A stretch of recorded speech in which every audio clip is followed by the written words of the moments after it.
MS Excel पढ़ा है ना। MS एक्सेल में हम लोगों ने जाना है कि इसमें कितने कॉलम होते हैं, कितने रो होते हैं, है ना। ये सब आइडिया हम लोग रो एंड कॉलम के मिलने से क्या बनता है, सेल बनता है। इसके पेज को क्या कहते हैं, ये सब हम लोगों ने कल पढ़ा है, पढ़ा सुभान साहब। तो पेज को क्या कहते हैं जी। MS एक्सेल क्या है सर? MS एक्सेल क्या है? MS एक्सेल सॉरी एक्सेल एक शीट प्रोग्राम है जो माइक्रोसॉफ्ट ऑफिस ने ऑर्गेनाइज किया है। Very good, well done. MS Excel एक स्प्रेडशीट प्रोग्राम है, ये हम लोगों ने कल पढ़ा था। स्प्रेडशीट इसको क्यों कहते हैं? क्योंकि बहुत बड़ा प्रोग्राम होता है। क्या होता है? बहुत बड़ा प्रोग्राम, इतना बड़ा होता है कि ये एक शीट में एक स्क्रीन में नहीं होता है, इसका शीट बहुत ज्यादा स्प्रेड होता है। क्या होता है? स्प्रेड होता है, फैला हुआ होता है, जैसा कि कल हमने बताया। और इसका जो शीट होता है ये रो एंड कॉलम के मिलने से बनता है। कैसे बनता है? रो एंड कॉलम के मिलने से बनता है। कभी देखा है कहीं पे रो? कहाँ? एक्सेल में हमने अपने खेत में देखा। अभी गेहूं का सीजन चल रहा है, बोने वाला है ना, वहां पे रो एंड कॉलम बनता है ना। खेत में हमने रो एंड कॉलम देखा है ना, नहीं देखा है? और वहां सेल भी होता है, लेकिन एक्सेल नहीं होता है। क्या नहीं होता है? एक्सेल। बस मेरा एग्जांपल था। रो एंड कॉलम जो हम लोग देखते हैं हमारे स्प्रेडशीट में होता है सर, वो कुछ इस प्रकार से होता है। ये क्या है? ये क्या है? रो है। प्रिया इधर, ये क्या है? रो है। और इसी में बनता है क्या?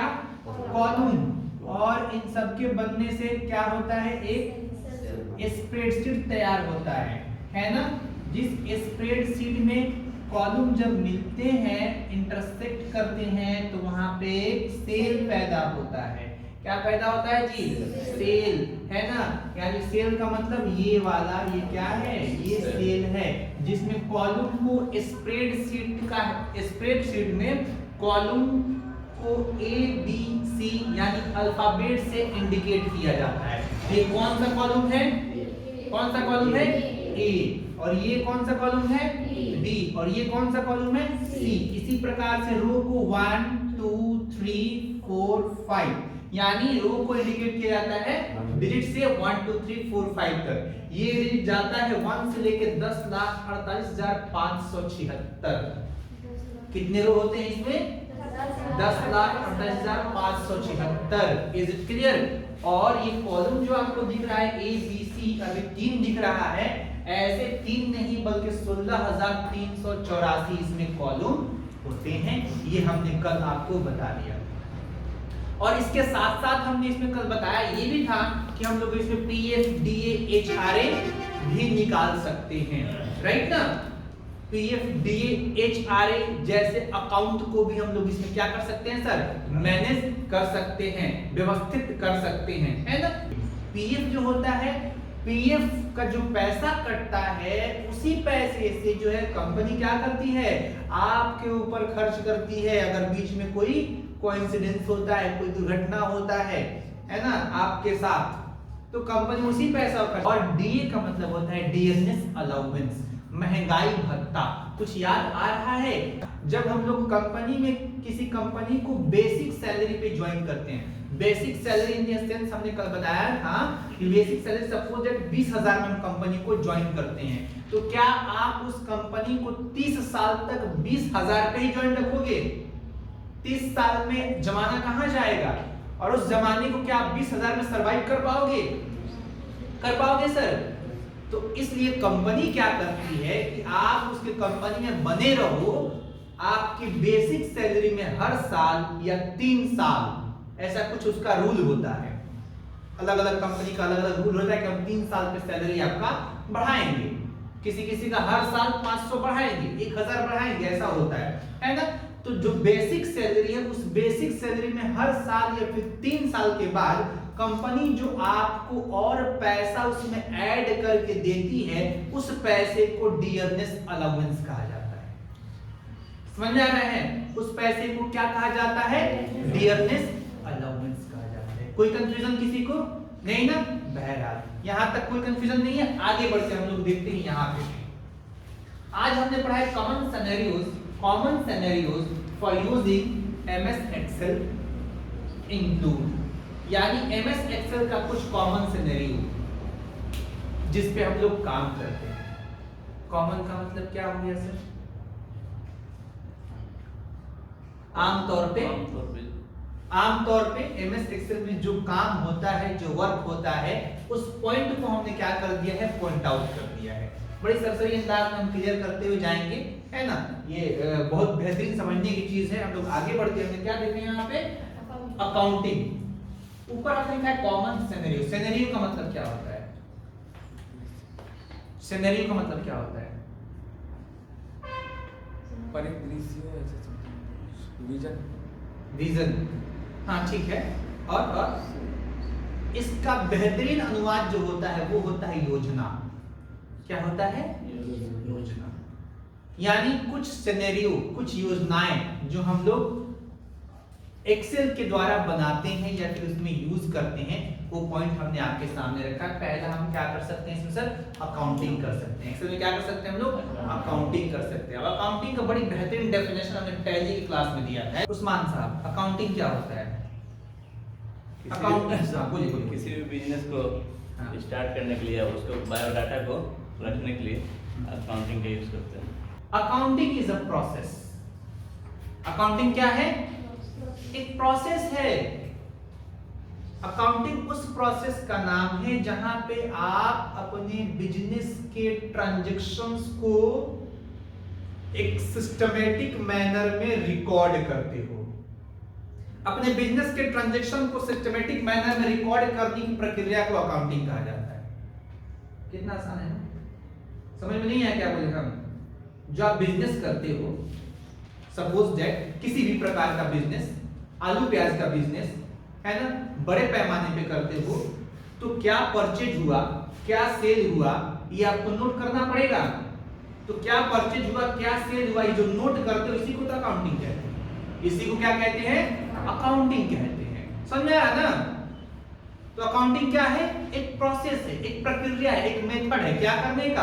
अपने बिजनेस के ट्रांजैक्शन को, ट्रांजैक्शन का मतलब क्या होता है? लेन और देन को क्या करते हैं हम लोग? एक सिस्टमैटिक मैनर में। सिस्टमैटिक मैनर का मतलब क्या होता है? जिसे देख के आसानी से हम समझ पाए कि कौन सा ट्रांजैक्शन किस डेट में, किस समय में हुआ है, उसे ही अकाउंटिंग कहा जाता है। इस तरह का अकाउंटिंग हम लोग मेंटेन कर सकते हैं एक्सेल में। किधर में भी? एक्सेल में भी। हम भी इसलिए बोल रहे हैं कि सिर्फ एक्सेल में ही अकाउंटिंग नहीं होता है। अकाउंटिंग के लिए और भी सॉफ्टवेयर्स आते हैं जैसे टैली, लेकिन एक्सेल में भी हम लोग क्या कर सकते हैं सर? अकाउंटिंग कर सकते हैं। एक्सेल हमको ये फैसिलिटी प्रोवाइड करता है। हम यहाँ पे लिखा है you can use powerful calculation feature of MS Excel. आप बहुत ही पावरफुल कैलकुलेशन का फीचर यूज कर सकते हैं एमएस एक्सेल में। क्या करने के लिए?